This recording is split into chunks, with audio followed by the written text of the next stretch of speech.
ఆంధ్ర రాష్ట్రంలో మరి శాసనసభ ఇవాళ ఎమ్మెల్యేలు ప్రమాణ స్వీకారం ఈరోజు నిర్వహించుకోవడం జరిగింది. నిజంగా ఇది చాలా శుభదినం.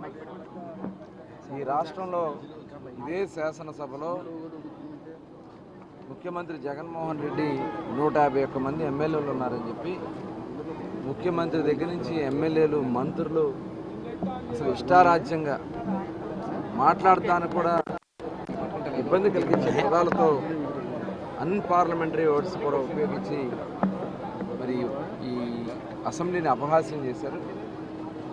మరి దాదాపు ప్రతి ఒక్కరూ కూడా మంత్రులు అయితే బూతులే మాట్లాడారు సాక్షాత్తు అసెంబ్లీలో.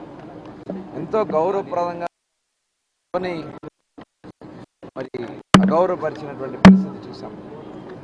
ఆనాడు చంద్రబాబు నాయుడు గారిని మరి అసెంబ్లీలోనే కుటుంబం మీద కూడా చాలా ఘోరంగా మాట్లాడినటువంటి సందర్భాన్ని మనం చూసాం. ఆ రోజు చంద్రబాబు నాయుడు గారు దాదాపు 40 సంవత్సరాల పైన రాజకీయాల్లో ఉన్న ఆయన కంటిలో ఏ రోజు కూడా నీరు చూడలే. అలాంటిది ఇదే సభలో వాళ్ళు మాట్లాడినటువంటి మాటలకి ఆయన కుమిలి కుమిలి ఆ రోజున పడినటువంటి వేదన ఆంధ్ర రాష్ట్రంలో ఉన్నటువంటి ప్రతి ఆడబిడ్డ చూశారు.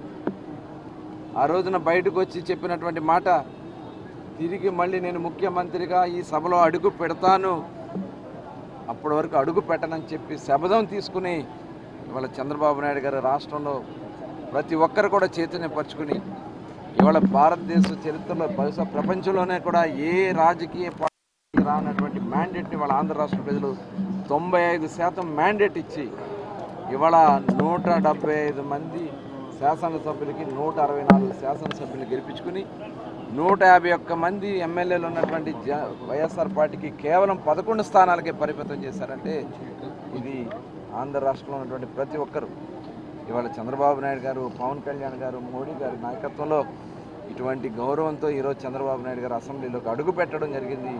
ఇది చరిత్రలో నిలబడే రోజు. మరి ఇటువంటి సభని ఖచ్చితంగా మేము గౌరవ సభగానే నిలబడతాం. వైఎస్ఆర్ పార్టీ లాగా బూతులు కానీ అన్పార్లమెంటరీ వర్డ్స్ కానీ ఎక్కడా కూడా కూడా ప్రజల సమస్యల మీదే చర్చలు జరుగుతాయి, పారదర్శకంగా చర్చలు జరుగుతాయి. తప్పకుండా ఈ రాష్ట్రాన్ని కాపాడుకోవాలి, నిలబెట్టుకోవాలి. ఆ కార్యక్రమాలన్నీ కూడా ఈ సభని ఒక గౌరవప్రదంగా నిలబెడతామని కూడా తెలియజేస్తాం. Okay sir.